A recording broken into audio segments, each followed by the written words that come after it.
প্রায় অনেক দিন পর বলতে পারো, অনেক যুগ পর ঘুরতে বেরিয়েছি আমি আমার প্রিয় মানুষটির সাথে। ঘুরতে গিয়ে কি কি করলাম না করলাম সেটাই তোমাদের সাথে শেয়ার করব। তারপরে এই ভিডিও শেষে থাকবে হচ্ছে একটা সারপ্রাইজ, মানে আমার কাছে সারপ্রাইজ, আমার খুশির খবর।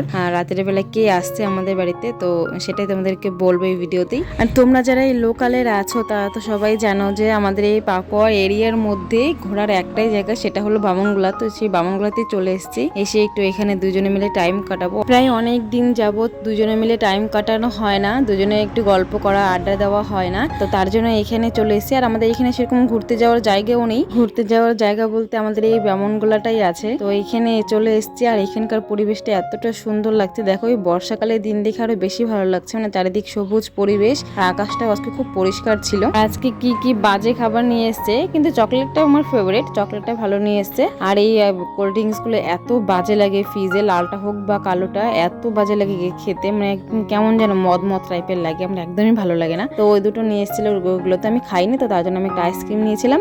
আর ও ওই বামনগোলা থেকে কিনেছিল মুড়ি, মানে ঝালমুড়ি আর হচ্ছে চপ সিঙ্গারা। তো আমি ওগুলো নিইনি, কারণ হচ্ছে আমি বাড়ি থেকে খেয়েছি, তো পেট ভরা ছিল, ওগুলো আমি নিইনি। কিন্তু ওর ওখান থেকে একটু ভাগ বসাচ্ছিলাম, তো ওটা একটু ভাগ বসাতে ভালোই লাগে। তো যাই হোক, এখানে আইসক্রিম খাচ্ছি, আমি আইসক্রিম এনেছিলাম, আর ও এই চকলেটটা এনেছিল। চকলেটটা আমার ফেভারিট, বিশেষ করে কিটক্যাট। কিটক্যাট হলে তো আমার কাছে হলো কোনো চকলেটই লাগে না, দারুণ লাগে খেতে। তোমাদের কাদের কাদের কিটক্যাট খেতে ভালো লাগে অবশ্যই কিন্তু কমেন্টে জানাবে, আমার তো দারুণ লাগে খেতে। পিছনে কেমন করে লাল দিটা ভালো হতো না, ভালো হতো পিছনে কেমন করো, ভালো হবে করো ডবল ডবল লেয়ার মানে খারাপ না।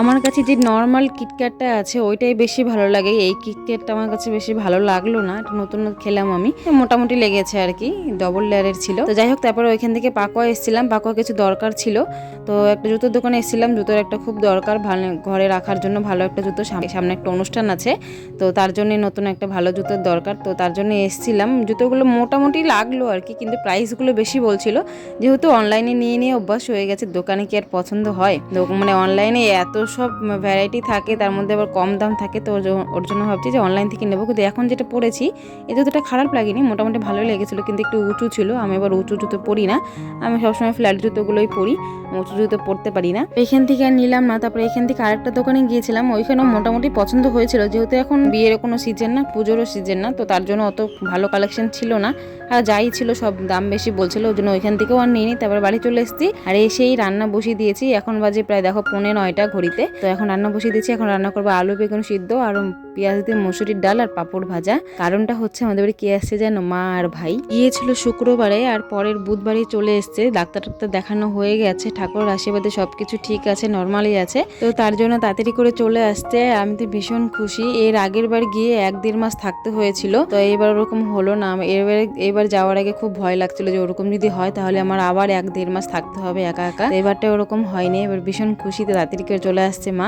আর বাড়িতে মা না থাকলে জানোই তো, যাদের বাড়িতে মা থাকে না কেমন, মানে পুরো বাড়িটা ফাঁকা ফাঁকা লাগে, একা একা লাগে, বোরিং লাগে, একদম মানে বিরক্ত লাগে যাকে বলে, আমার তো একদমই ভালো লাগে না। তো মা আসছে ভীষণ খুশি, তো তার জন্য রান্না বসিয়েছি আমি। তো একদিকে ভাত বসিয়েছি, ভাতে তো আলু বেগুন সিদ্ধ দিয়েছি, আর ডালটা প্রথমে সিদ্ধ করে নিলাম, এখন পাঁপড়টা ভেজে নিয়ে তারপরে ডালটা সোমবারে দেবো। আর এই পাঁপড়গুলো না রামকেল থেকে এনেছিলাম, বেশ ভালো খেতে, সাবুর পাঁপড়, আমার কাছে সাবুর পাঁপড় দারুণ লাগে খেতে, আর এর মধ্যে তো একটু লঙ্কার গুঁড়ো দেওয়া আছে, লবণ টবণ একদম পারফেক্ট, দারুণ টেস্ট খেতে। তো তারপরে এই পাঁপড়গুলো ভাজা হয়ে গেছে, আর কয়েকটা শুকনো লঙ্কা ভেজেছি, কারণ হচ্ছে ওই সেদ্ধগুলো মাখাবো দেখে, কাঁচা লঙ্কা দিয়ে মাখাবো না, সেদ্ধ ওই শুকনো লঙ্কা ভাজা দিয়ে মাখাবো। আর এখানে ডালটাও হয়ে গেছে, আর রান্না বান্না কমপ্লিট হতে হতে প্রায় 9:30 পৌনে 10টার দিকে কমপ্লিট হয়েছে।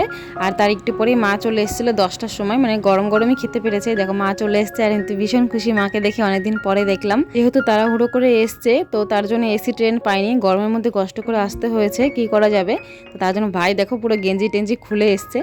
তো যাই হোক, এখন মা আর ভাই স্নান টান করে গরম গরম ভাত খেয়ে নেবে। তো তোমাদের এই ভিডিওটা কেমন লাগলো অবশ্যই জানাবে, দেখা হবে নেক্সট কোনো ভিডিওতে, আর চ্যানেলটাকে অবশ্যই সাবস্ক্রাইব করে দেবে। বাই।